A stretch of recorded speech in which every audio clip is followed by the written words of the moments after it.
ചലന ദൃശ്യങ്ങളിലേക്കുള്ള സിനിമയുടെ യാത്രയിലെ ഏറെ പ്രധാനപ്പെട്ട രണ്ട് കണ്ടുപിടുത്തങ്ങളാണ് നമ്മൾ ഇന്ന് കാണാൻ പോകുന്നത്. 1833 ഫാൻറ്റാസ്കോപ്പ് നിർമ്മിക്കപ്പെട്ടു. ഫാൻറ്റാസ്കോപ്പിനെ സ്ട്രോംബോസ്കോപ്പിക് ഡിസ്ക് എന്നും ഫെനാക്കിറ്റിസ്കോപ്പ് എന്നും അറിയപ്പെടാറുണ്ട്. ഫെനാക്കിറ്റിസ്കോപ്പ് എന്ന വാക്കാണ് ഏറെ പ്രചാരം ലഭിച്ച വാക്ക്. ഇതിനെ ആദ്യത്തെ ആനിമേഷൻ ഉപകരണമായി കണക്കാക്കപ്പെടുന്നു. ഈ ആനിമേഷൻ ഉപകരണം ഏറ്റവും അനായാസമായ ആനിമേഷൻ ചലനചിത്രങ്ങൾ സാധ്യമാക്കി.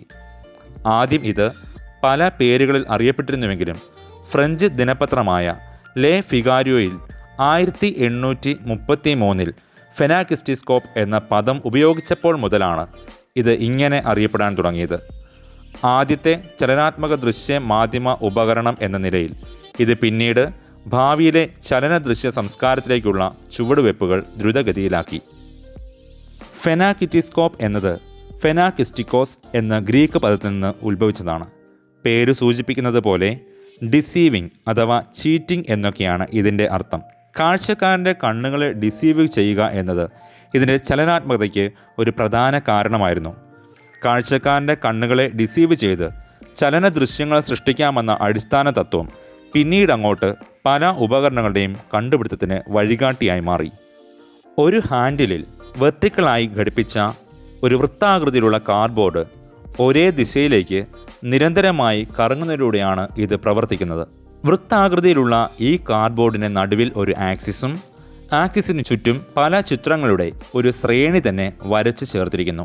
ഉപയോഗിക്കുന്ന വ്യക്തി ഡിസ്ക് വട്ടം കറക്കുകയും ചലിക്കുന്ന ചിത്രങ്ങളുടെ ദൃശ്യം ചലിക്കുന്ന സ്ലിറ്റുകളിലൂടെ ഒരു മിററിൽ റിഫ്ലക്റ്റ് ചെയ്ത് ചിത്രങ്ങൾ കാണുകയും ചെയ്യുന്നു.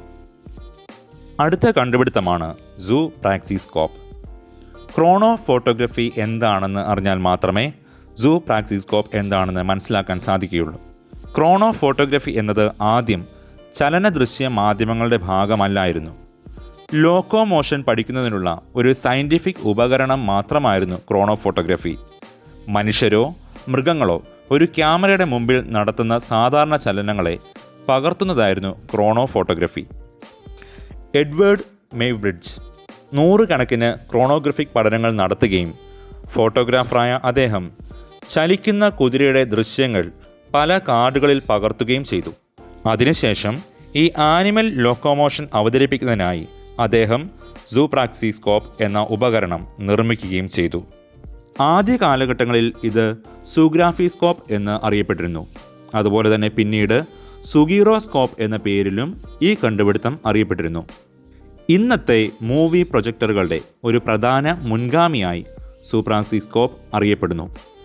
ഈ പ്രൊജക്ടർ മെയ്ബ്രിഡ്ജ് 1880 മുതൽ 1895 വരെയുള്ള കാലഘട്ടങ്ങളിൽ തൻ്റെ ക്ലാസുകൾക്ക് സഹായകമായി പ്രൊജക്ടറായി ഉപയോഗിച്ചിരുന്നു അത്രേ. ഇത് ഒരു നിസ്സാര കണ്ടുപിടുത്തമായിരുന്നില്ല. പിന്നീട് അങ്ങോട്ട് തോമസ് എഡിസണും വില്യം കെന്നഡി ഡിക്സണും ഒരുമിച്ച് നിർമ്മിച്ച കിനെറ്റോസ്കോപ്പ് എന്ന കണ്ടുപിടുത്തത്തിലേക്ക് ഒരു വലിയ വഴികാട്ടിയായും മാർഗദർശിയുമായും ഈ ഉൽപ്പന്നം മാറുകയുണ്ടായി. You're watching Media Village Television.